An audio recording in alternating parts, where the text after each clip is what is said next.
Hello everyone, and welcome to Daily Fix Guide.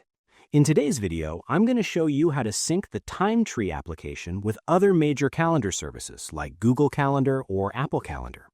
Now the process is extremely straightforward, so without wasting any more time, let's begin. Now first, it is important to clarify how this sync actually works. Currently, TimeTree doesn't support a direct two-way sync, where changes in TimeTree automatically show up in Google Calendar, or vice versa. However, what you can do is import all your events from your external calendar directly into TimeTree so you can see everything in one place.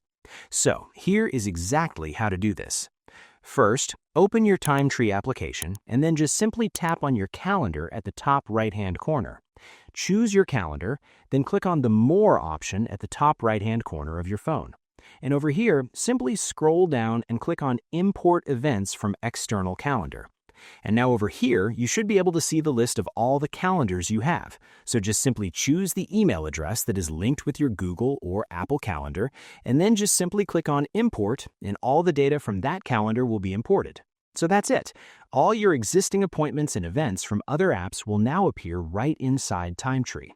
I hope you found this guide helpful. If you did, please give this video a thumbs up, share it with your friends, and subscribe to the channel for more helpful videos. So thank you for watching, and take care.